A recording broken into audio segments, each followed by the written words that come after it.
సరే ఇప్పుడు చెప్పండి. ఇందాక కోవర్ట్ అనే భాష వచ్చింది కాబట్టి అడుగుతున్నాను. వైసీపీలో కోవర్టున్నారు.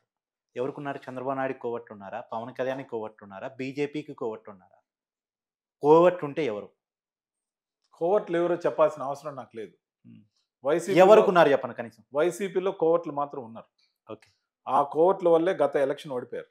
అంటే ఎవరికున్నారు? వాళ్ళు టీడీపీకా? ఉన్నంత కాలం మరో ఎలక్షన్ కూడా ఓడిపోతారు. అంతేనా? 100%. అంటే వాళ్ళు సురక్షితంగా ఉన్నారు, వ్యవస్థీకృతంగా ఉన్నారు. వాళ్ళు లేకుండా పార్టీ నడవని పరిస్థితిలో ఉంది. ఖచ్చితంగా దానికి వ్యతిరేకంగా మాత్రమే నేను బయట వచ్చాను. వైసీపీలో ఉండి చంద్రబాబు నాయుడుకి ఉపయోగపడుతున్నారు. అంతేనా? చంద్రబాబు నాయుడు గారికి నేను పేరు ఎందుకు చెప్పాలి? కదా పవన్ కళ్యాణ్ గారికి. వైసీపీకి వ్యతిరేకంగా ఎవరికి పనిచేస్తున్నారో వాళ్ళని తెలుసుకునేయండి. అంతే కదా ఆటోమేటిక్‌గా పవన్ కళ్యాణ్ గారికి వైసీపీలో చంద్రబాబు ఉన్న నాయుడు గారికి. కోవర్ట్లు ఎవరి కోసమైనా పనిచేయొచ్చు. కానీ ఎవరికి పనిచేస్తున్నారో నేను చెప్పదలుచుకోలేదు. ఓకే. హ్మ్. వైసీపీలో ఉండి వైసీపీ సొమ్ము తిని వైసీపీలో పనిచేస్తూ వైసీపీ ద్వారా ఎంత లాభపడ్డారో చెప్పలేనంత లాభపడి వైసీపీకి ద్రోహం చేసేవాళ్ళు ప్రధానమైన భూమికలు ఇంకా పోషిస్తున్నారు. అన్నంలో కూరేస్తాను కానీ కూర పేరు చెప్పను అంటారు మీరు. ఎందుకు చెప్పాలి? ఓకే. సరే ఇప్పుడు విషయం వస్తే ఇందాక పవన్ కళ్యాణ్ గారు ఒక కామెంట్ చేశారు. ఏమన్నారంటే జగన్మోహన్ రెడ్డి గారు జర్మనీకి వెళ్తే అక్కడ ఏమన్నా ప్రతిపక్ష హోదా ఇస్తారేమో, ఇక్కడున్న రూల్స్ ఒప్పుకో అన్నట్టు మాట్లాడారు. ఏంటి ఆ కామెంట్ మీద మీ స్పందన? డైరెక్ట్ గా ఏదో అనుండొచ్చు కానీ హ్మ్. అంత దూరం అవసరం లేదు. ఖచ్చితంగా కూడా 5 సంవత్సరాలు ప్రతిపక్ష హోదా అయితే వస్తుందనే నమ్మకం నాకైతే లేదు. ఎందుకంటే కోర్టులో ఉన్న మ్యాటర్ ఏది కూడా స్పీకర్లను కాదని కోర్టులో నిర్ణయాలు తీసుకున్న ఉదంతాలు ఏవి లేవు. లేవు. అది లోక్సభ కావచ్చు, అది రాజ్యసభ కావచ్చు, లేకపోతే ఇక్కడ కావచ్చు. ఎవరినన్నా డిస్క్వాలిఫై చేయాలన్నా స్పీకర్దే ఫైనల్ అథారిటీ. మీరు అడిగారు కాబట్టి చెప్తున్నా. హ్మ్. ఈ రోజున కొంతమంది ఎమ్మెల్సీలు రాజీనామా చేశారు. Hmm. ఆంధ్రప్రదేశ్ కౌన్సిల్లో కొంతమంది ఎమ్మెల్సీలు రాజీనామా చేశారు. అయ్యా మేము ఉండం అని స్పీకర్ ఫార్మాట్లో స్పీకర్కి సమర్పించారు. స్పీకర్గా ఈరోజు మోషన్ రాజు గారు ఉన్నారు. మోషన్ రాజు గారు ఉన్నారు. హ్మ్. ఆయన యొక్క డిస్క్రిప్షన్ పవర్స్ మీదే ఆధారపడి ఉండదు. కానీ Hmm. స్పీకర్ ఫార్మాట్లో చేశాక 1-2 సార్లు రీఇటరేట్ చేసి నా రాజీనామాను ఆమోదించమంటే ఏదో ఒక పాయింట్లో ఆయన దాన్ని ఆమోదించాలి. కాస్త డిలే చేయొచ్చేమో, కానీ మేము రాము అన్న తర్వాత దాన్ని అలా బలవంతంగా మీరు అలాగే ఉండాలని మాత్రం ఆపడం అనేది రాజ్యాంగపరంగా కరెక్ట్ కాదు. రాబోయే రోజుల్లో అది నిదానంగా అయినా చర్యలకు వస్తుంది. కానీ ఈ నాంచినందువల్ల ఎవరు నష్టపోతున్నారు? ఎవరైతే ఎమ్మెల్సీలుగా మేము ఉండము అని నిర్ణయం తీసుకున్నారో వాళ్ళు సభకు రారా? హ్మ్. ఆయా పార్టీల్లో ఉండరు టెక్నికల్గా. హ్మ్. అదే టైంలో ఆ స్థానాలు ఖాళీ కానందువల్ల కొత్త వాళ్ళు వచ్చి వేరే పార్టీ తరపునైనా సేవ చేసేదానికి అవకాశం లేకుండా పోతుందా? దీంట్లో జరుగుతున్న నష్టం ఏంటంటే కాలం. హ్మ్. కాలయాపన వల్ల టైం వృధా అవుతుంది. ఓకే. అటు ఆ పార్టీకే కాకుండా ఇటు ఈ పార్టీ కాకుండా ఆయా సభ్యత్వాల్ని త్రిశంకులో ఉంచడం మాత్రం స్పీకర్గా ఉన్న వాళ్ళు కొంచెం సహృదయంతో చేయకూడని ఏదైనా పని. కూడా హ్మ్. చేయకుండా ఉంటే మంచిదని నా అభిప్రాయం. కరెక్టే. ఎందుకంటే ఇప్పుడు ఈ 11 ప్రతి మంది సభ్యుడి ఎమ్మెల్యేల కాలం విషయంలో కూడా మళ్ళీ పెరిగేది ఏమి ఉండదు. ఈ 6 సంవత్సరాల టెన్యూర్లో వాళ్ళు ఎంత అయితే అనుభవించారో మిగతా సమయంలో వేరే సభ్యుడు వస్తే కనీసం ఆ సభ్యుడి ద్వారా కొంత మేలు జరుగుతుంది. ఇప్పుడు ఉన్న ఆంధ్రప్రదేశ్ సభ్యుడు ప్రజలు రాడు. కూడా మీరు ఒక వాదన చెప్పండి. నేను ఈ వాదన చాలా బలంగా తీసుకెళ్తున్నాను. యాక్చువల్‌గా ఇప్పుడు వీళ్ళకి సాలరీస్ పోతాయి ఎమ్మెల్యేలకి. హ్మ్. అలవెన్స్‌లు పోతాయి. హ్మ్. సెక్యూరిటీ పోతుంది. అంతా ప్రజల ఖజానా. ఇప్పుడు వీళ్ళకి అసెంబ్లీకి రావడానికి ఇష్టం లేదు, రావద్దు అని అనుకున్నారనుకోండి. వీళ్ళు రిజైన్ చేస్తే కొత్త వాళ్ళకి అవకాశం వస్తది కదా అనేది. వీళ్ళు ఇప్పుడు ముఖ్యంగా అది శాసనసభ్యులైనా లేకపోతే ఇంకెవరైనా ఇప్పుడు మీరు శాసనసభ్యులు రిజైన్ చేస్తే కదా అన్నారు. అవి రిజైన్ చేస్తే ఇమీడియట్గా యాక్సెప్ట్ అవుతే బై ఎలక్షన్స్ రావచ్చు. అవును. కానీ మండలికి అలా బై ఎలక్షన్స్ వస్తే ఇప్పుడు రిజైన్ చేసిన పార్టీకి వైఎస్ఆర్సీపీకి వచ్చే అవకాశం లేదు. లేదు లేదు. కాబట్టి లేట్ చేసినప్పుడు నష్టం ఎక్కడ వస్తుందంటే ఇక్కడ మీరు అన్నారు శాలరీల గురించి. ఇప్పుడు వాళ్ళు మేము ఉండమని రాసిచ్చారు. ఉండమని రాసిస్తే స్పీకర్ గారు వాటిని ఆమోదించలే, అంటే కౌన్సిల్ చైర్మన్ ఆమోదించలే. ఆమోదించడం వల్ల టెక్నికల్గా వాళ్ళకి శాలరీస్ వెళ్తాయా? వెళ్తాయి. అలవెన్స్లు వెళ్ళాలా? వెళ్తాయి. మరి ఎంతవరకు వాళ్ళు సేవే చేయకుండా శాలరీలు తీసుకోవడం ఎంతవరకు కరెక్ట్? దీన్ని ఎవరు నిర్ధారించాలి? వాళ్ళేమో మాకు వద్దంటున్నారు కదా. కానీ మీరు ఆమోదించడం వల్ల వాళ్ళు వద్దని సేవ చేయకపోయినా వాళ్ళకి జీతాలు ఇస్తున్నారు. ఇది ఎంతవరకు సహేతుకం ఆలోచించాలి. గౌరవ కౌన్సిల్ చైర్మన్ గారు తొందరగా నిర్ణయం తీసుకోవాలని నా కోరిక. ఏంటి వాళ్ళు ఏమైనా రిజైన్ చేస్తే ఆ ప్లేస్లో మీరు వెళ్ళొచ్చా నా కోరిక ఉందా? అలాంటిది నాకేం లేదు. కానీ నేను చేసిన సేవకు వైఎస్ఆర్సీపీలో ఎమ్మెల్సీ కావాల్సింది, అది మిస్ అయింది. మరి దేవుడు నిర్ణయించినప్పుడు చట్టసభలోకి ఖచ్చితంగా నేను ప్రవేశిస్తా. మీరు చూస్తారు. మీలాంటి గొంతుకుని ఎందుకు మిస్ మీరు చేసుకున్నారు? చూస్తారు కార్తిక్ గారు, నేను చట్టసభలోకి ప్రవేశిస్తా. ఎప్పుడు ప్రవేశిస్తా అనేది దేవుడు నిర్ణయిస్తాడు. ఇప్పుడు పవన్ కళ్యాణ్ గారి కామెంట్ మీరు చెప్పలేదు, స్కిప్ అయ్యారు. ఏమంటారు? జర్మనీకి సంబంధించి నాకు రూల్స్ తెలియదు. యాక్చువల్గా నేను గవర్నమెంట్ ఆఫ్ ఆంధ్రప్రదేశ్ తరఫున జర్మనీ ఒక ఇండస్ట్రియల్ సబ్మిట్కి వెళ్ళి రావడం జరిగింది కానీ తెలియరా? అక్కడ ఆ స్పీకర్ పోడియం దగ్గర ఏదో ఫోటోలు దిగాం కానీ అక్కడ ఉన్న రూల్స్ అండ్ రెగ్యులేషన్స్ గురించి అధ్యయనం చేసే అంత సమయం ఆ రోజు లేదు. మేము కొన్ని గంటలు మాత్రమే అక్కడ ఉన్నాం. వెళ్ళింది ఇండస్ట్రియల్ సబ్మిట్కి. సరే, ఇప్పుడు ఇందాక పథకాల గురించి కూడా వచ్చింది. కేవలం నోటి తోలు వల్ల ఓడిపోయారు, ఎన్ని పథకాలు పెట్టినాని. జగన్మోహన్ రెడ్డి నిజంగా మంచి పథకాలు పెట్టారని మీరు అనుకుంటున్నారా? ఒకవేళ పెట్టారనుకుంటే జగన్మోహన్ రెడ్డి గారి పరిపాలనా కాలంలో వచ్చిన మొట్టమొదటి మంచి పథకం ఏంటి అని మీరు అనుకుంటున్నారు? రాజశేఖర రెడ్డి గారు అంటే ఆరోగ్యశ్రీ అంటారు, రాజశేఖర రెడ్డి గారు అంటే 108 అంటారు, రాజశేఖర రెడ్డి గారు అంటే పీజీ రిమర్స్మెంట్ అంటారు. అలా జగన్మోహన్ రెడ్డి గారి గురించి మీరు ఏం చెప్తారు? మీరు అనుకున్న మంచి పథకం అయితే చెప్పండి. రైతు భరోసా మంచి పథకమే. అమ్మ ఒడి అంత మంచి పథకం కాదని నా అభిప్రాయం. రైతు భరోసా అంటే ఎంత కష్టంలో ఉంటాడనేది ఒక రైతు కుటుంబం నుంచి వచ్చిన వ్యక్తిగా, ఇంటర్మీడియట్ దాకా పొలంలోకి వెళ్ళిన వ్యక్తిగా, రైతు పడే కష్టాలని దగ్గరగా చూసిన రైతు కుటుంబం నుంచి వ్యక్తిగా ఎంత సాయం చేసినా రైతుకు తక్కువే. కాబట్టి రైతుకు భరోసా ఇవ్వడం మంచి పథకం. అట్ ద సేమ్ టైం అమ్మ ఒడి మంచి పథకం కాదు. కాదా? కాదు. అదేంటంటే అమ్మ ఒడి ప్రధానంగా తాను తీసుకొచ్చిన సంస్కరణ అని చెప్తున్నప్పటికీ నిర్ద్వందంగా చెప్తున్నా, అమ్మ ఒడి మంచి పథకం కాదు. రూల్స్ని సరిగ్గా ఇంప్లిమెంట్ చేస్తే సరిపోయేదానికి అమ్మ ఒడి అని చెప్పి నేను అడుగుతున్నా. కార్తిక్ గారు, మన అందరికీ ఒక బాధ్యత ఉంది. అవును. ఎలక్షన్ ప్రజాస్వామ్యంలో ఎలక్షన్ రోజు ఓటేయడం మన బాధ్యత. మీరు ఓటేస్తే నేను డబ్బిస్తా ఓటేయమని చెప్పి బహుమతులు ఇచ్చే అవకాశం ఉందా? అది చట్టరీత్యా నేరం కదా, తీవ్రమైన నేరం కదా. మరి తల్లిదండ్రులు బిడ్డల్ని కన్న తర్వాత ఆ బిడ్డలకు భవిష్యత్తునివ్వాల్సిన ప్రధానమైన బాధ్యత మొట్టమొదటిగా తల్లిదండ్రులు, ప్రభుత్వాలది కాదు కదా. అవును.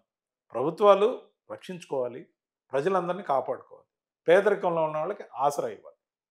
కానీ కార్తిక్ గారు మీరు గమనించండి, అమ్మ ఒడి స్కీమ్లో ఉన్న ప్రధానమైన లోపం, అమ్మ నాన్నలకు ముఖ్యంగా అమ్మకి ఏదైతే వేశారో ఆ అమౌంట్ మిస్యూజ్ అయింది. గవర్నమెంట్ ఆఫ్ ఆంధ్రప్రదేశ్కి నష్టం.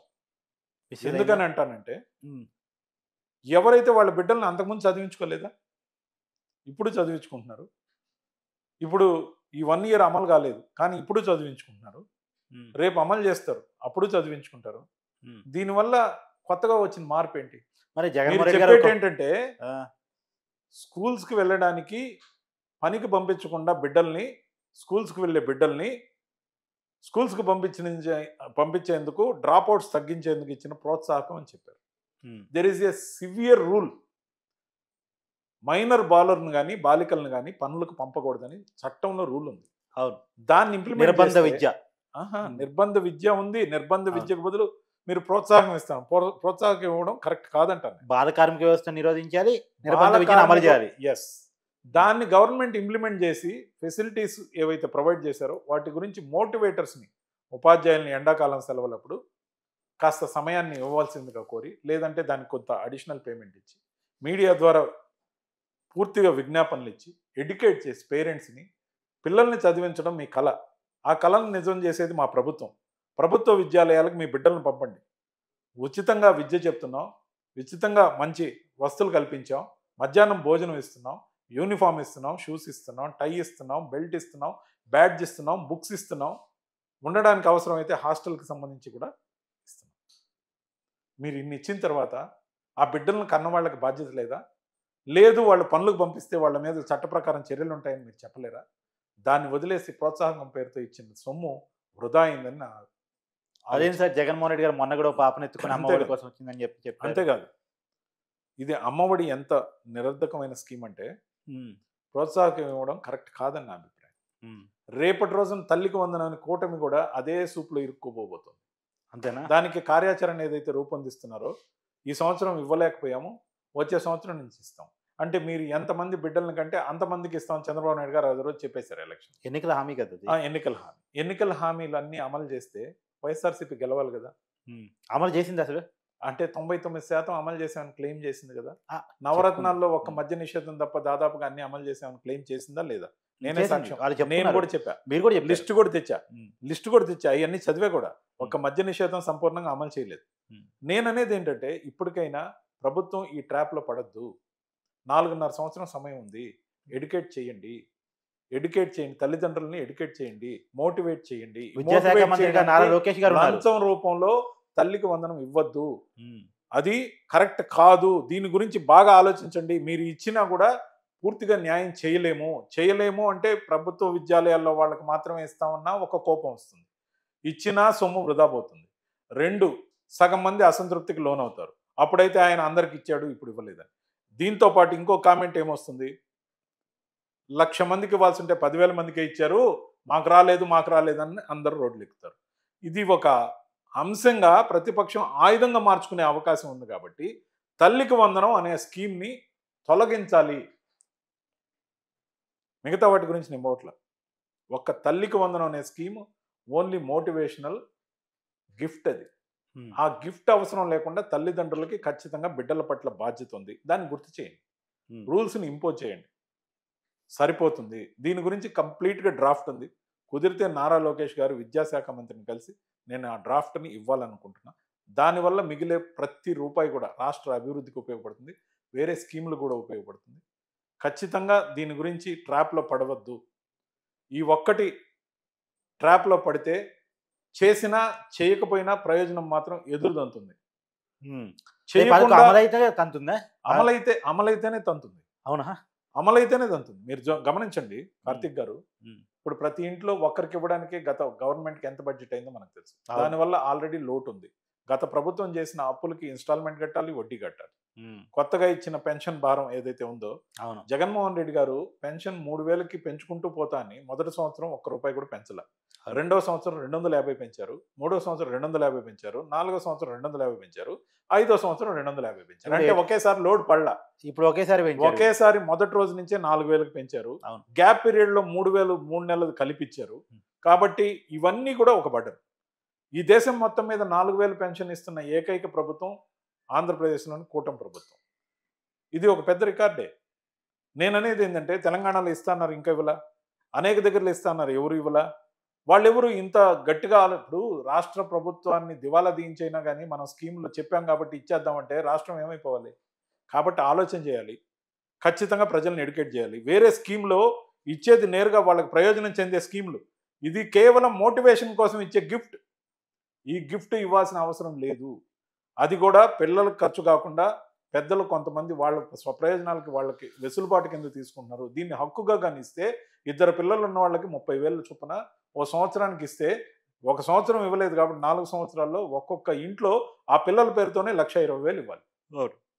ఎక్కడి నుంచి తెస్తుంది రాష్ట్ర ప్రభుత్వం? ఎంతమంది పిల్లలకి ఇవ్వాలి? ఎన్ని కుటుంబాలకు ఇవ్వాలి?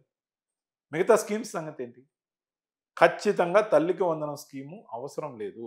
ఇవ్వాల్సిన పని కాదు. ఇచ్చినా ప్రయోజనం లేదు. రూల్స్ ఇంపోజ్ చేయండి, ఎడ్యుకేట్ చేయండి, మోటివేట్ చేయండి. ఇది సామాజిక బాధ్యత అనేది నా యొక్క ఆలోచన. సరే, ఇప్పుడు కాదు సార్, ఇప్పుడు కూటమి 10 మంత్స్ అవుతుంది. ఈ 10 మంత్స్ పరిపాలన ఏ రకంగా ఉందని మీరు అనుకుంటున్నారు? దాదాపుగా అందరూ అనుకునేదైతే ఏదో కక్ష సాధింపులకి వాటికి పాల్పడుతుందనేది. కానీ చట్టం ఎప్పుడు తన పని తాను చేసుకుపోతుంది. కక్ష సాధింపులు అనేవి ప్రతి ప్రభుత్వంలో ఉన్నాయి. ఇప్పుడు ఉన్నాయా? ఇప్పుడు ఉన్నాయని వాళ్ళు అంటున్నారు. కానీ మీరు అనండి. నేను ఒకటే అంటున్నా. నేను డిఫెన్స్ లో ఉన్నా. నేను ఎందుకు అంటాను? నేను డిఫెన్స్ సైడ్ ఉన్నా. నేను బీజేపీ సభ్యుడిని. కూటమి తరపున మాట్లాడు. అందుకని ఉన్నాయా అని అడుగుతున్నా మిమ్మల్ని. ఉన్నాయని వాళ్ళు అంటున్నారు, కానీ ఉన్నాయని మేము అనట్లా. కర్మ ఫాలోస్ అని మేము అంటున్నాం. ఓకే, చేసిన దానికి ఫలితం తప్పదు. అన్నదానికి ఫలితం రుచి చూడాల్సిందే. ఏదైతే కేసు పెట్టారో అది తప్పు అయితే కోర్టులు ఉన్నాయి. కోర్టులు నిర్ధారిస్తాయి తప్పో రైటో. మీరు అన్నది అదైతే మేము మీకు రోజు సమాధానం ఇవ్వడానికి పరిపాలన ఎప్పుడు చేయాలి? మీరు అన్నదానికల్లా సమాధానం ఇవ్వాలా? రోజు ప్రెస్ మీట్కి ఒక బ్యూరో పెట్టాలి. ఎటు ఉన్నారు, దండిగా ఉన్నారు, 3 పార్టీలు ఉన్నాయి, ఇబ్బంది లేదు, ఖచ్చితంగా తిప్పి కొడతారు. ఖచ్చితంగా ఆ కోణంలో మేము కూడా పనిచేస్తాం. కూటమి ప్రభుత్వాన్ని సమర్థిస్తూ మాట్లాడతాం. ముఖ్యంగా చంద్రబాబు నాయుడు గారిని, లోకేష్ గారిని, పవన్ కళ్యాణ్ గారిని, మరి బీజేపీ యొక్క సహకారాన్ని ఇవ్వాల్సిన బాధ్యత మాది కాబట్టి ఖచ్చితంగా మాట్లాడతాం. రాబోయే రోజుల్లో మీరు చూస్తారు. ఖచ్చితంగా మాట్లాడతాం. ఎలా ఉంది 10 మంత్స్ పరిపాలన మొత్తంగా? అంటే సంక్షేమ పథకాలు, అభివృద్ధి, కంపెనీలు రావటం. ఈ ప్రభుత్వం యొక్క ప్రధాన లక్ష్యం డెవలప్మెంట్ ఫస్ట్, సంక్షేమం నెక్స్ట్. అంటే ప్యారలల్ గా నడుస్తాయి. కానీ సంక్షేమం కన్నా డెవలప్మెంట్ కి పెద్దపీట వేయాలి. చేసిన పని విజిబుల్ గా కనబడాలి. రిజల్ట్ ఓరియంటెడ్ గా ఉండాలనే లక్ష్యంతో పోతుంది కూటమి ప్రభుత్వం. అసలు సంక్షేమం ఉండదని చెప్పి జగన్మోహన్ రెడ్డి చాలా గట్టిగా చెప్తున్నారు. అంటే సంక్షేమం మాత్రం ఉంటే అసలు ఓడిపోయే అవకాశం లేదు వైఎస్ఆర్సీపీ. తను అన్నట్టు 25-30 ఏళ్ళు ఉండేదేమో నేరుగా, ఎప్పుడు మధ్యలో ఒక్కసారి కూడా ఓడిపోకుండా. కానీ అలా వద్దన్నారు కదా జనం. మేము అడిగాము ఇవన్నీ అన్నారు. చాలా మందికి అడగకుండానే స్కీమ్లు ఇచ్చారు. లా నేస్తున్నారు, ఆ నేస్తున్నారు, ఈ నేస్తున్నారు. వాళ్ళకి తెలీదు వాళ్ళకి ఇవన్నీ ఇస్తారని. ఉమ్, అసలు మేనిఫెస్టో లేనన్నిటిని ఒక్కో సెక్టర్‌ని ఏరి మరి వాళ్ళకి డబ్బులేస్తారు కదా! ఉమ్, వాళ్ళు అడిగారా? మేనిఫెస్టోలో పెట్టారా? ఎలక్షన్ హామీగా ఇవ్వనోటన్నిటికి ఎందుకు అమలు చేశారు? మరి పనులు చేసినోళ్ళకి డబ్బులెందుకు ఇవ్వలేదు? గవర్నమెంట్ కాంట్రాక్ట్‌లకి ఇవ్వాల్సిన రూపాయి ఇవ్వలేకపోవడం వల్ల రోడ్లు పడలేదు. లేకపోతే అభివృద్ధి పనులన్నీ నిలిచిపోయినాయి కదా! సో, దీన్ని బట్టి మనం నేర్చుకోవాల్సిందేంటంటే ఆర్థిక క్రమశిక్షణ. ఆర్థిక క్రమశిక్షణ ఉంటేనే రాష్ట్ర ప్రభుత్వం అయినా, ఇల్లైనా లేకపోతే ఎవరైనా బాగుంటాం. ఆర్థిక క్రమశిక్షణ ఉండాలంటే ఏదైనా అలివిగాని హామీ ఇచ్చున్నా జనానికి నచ్చజెప్పుకోవచ్చే గానీ, మనం దివాలా అయిపోయినా పర్లేదు ప్రజలకు తలా కాస్త పంచుదాం. మళ్ళా మనం అధికారంలోకి వద్దాం. మళ్ళా అధికారంలోకి వచ్చినప్పుడు చూసుకోవచ్చు అంటే కుదరదని జనం తేల్చి చెప్పారు. తేల్చి చెప్పిన తర్వాత కూడా లేదు, మేము చెప్పాం, మేము చేస్తాం, మేము చేయలేకపోయినా చేసి తీరుతాం అంటే తర్వాత పరిణామాలు మామూలే. ఓకే. సరే, మొత్తంగా ఒక పాయింట్‌లో చెప్పండి. ఒకే ఒక్క మాటలో చెప్పాలి. నాయకుల గురించి నేను అడుగుతాను. ఒక్కొక్క నాయకుడి గురించి అడుగుతాను. ఒక్క మాటలో మీకున్నటువంటి అభిప్రాయం చెప్పండి. ముందుగా మీ పాత నాయకుడు జగన్మోహన్ రెడ్డి గారు. ఏదో చేయాలనుకున్నారు, హ్మ్. ఏదో చేశారు. కానీ చేసిన దానికి రిజల్ట్ మాత్రం కోవట్లను నమ్మి మోసపోయారు. చంద్రబాబు నాయుడు గారు. చాలా బాధలు పడ్డారు. అయినా పార్టీని నిలబెట్టుకున్నారు. పార్టీని కష్టకాలంలో కాపాడుకున్నారు. అవమానాలను దిగమింగారు. 4 అడుగులు వెనక్కి తగ్గైనా నరేంద్ర మోడీ గారిని, పవన్ కళ్యాణ్ గారిని కలుపుకున్నారు. ప్రజల అభిమానాన్ని గెలుచుకున్నారు. నారా లోకేష్ గారు. నారా లోకేష్ గారు యువగళం పేరుతో జనంలోకి రావడం, కొందరు ఎద్దేవా చేసినా నిర్భయంగా ముందుకు పోవడం, యువ నాయకుడిగా ఆయన ట్రాన్స్‌ఫార్మ్ చేసుకున్న తీరు అభినందనీయం. పవన్ కళ్యాణ్ గారు. ఇప్పుడు మెచ్యూర్డ్ పొలిటీషియన్‌గా కనపడుతున్నారు. మొత్తం మీద సౌత్ ఇండియాకే ఒక ఆకర్షణగా నిలబడుతున్నారు. వివిధ రాష్ట్రాల్లోకెళ్ళి ప్రచారం చేస్తున్నారు. బీజేపీతో బ్రహ్మాండంగా జెల్ అయి కంటిన్యూగా చంద్రబాబు నాయుడు గారితో అసోసియేట్‌గా పనిచేస్తూ, రాజకీయాన్ని పూర్తి స్థాయిలో అర్థం చేసుకుంటూ ఎదిగే క్రమంలో ఉన్నారు. సరే, మీ నాయకురాలు పురంధేశ్వరి గారు. మా నాయకురాలు ఒక డిగ్నిటరీగా, డిగ్నిఫైడ్ వుమన్‌గా, ఎంతో మెచ్యూర్డ్‌గా, ఎంతో పరిణితి చెందిన మాజీ కేంద్ర మంత్రిగా ఏదైతే బీజేపీ నాయకత్వాన్ని చేపట్టి నడుపుతున్నారో ఖచ్చితంగా అభినందనీయం. మొత్తంగా ఎవరిని ఏమనకుండా భలే చెప్పేసారు సార్. అంటే ఎనివే. ఎవరినైనా ఏమన్నా అంటేనే దానికి మార్కులు అంటాయని నాకు తెలీదు. అంటే అలానే ఉన్నాయి కదా రాజకీయాలు. అలా ఉండాలని నేను కోరుకోను. ఓకే. నేను అందరిలో ఉన్న ప్లస్ పాయింట్స్ మాత్రమే చెప్పాను. అవును. మైనస్ పాయింట్స్ నేను చెప్పను. ధన్యవాదాలు సార్.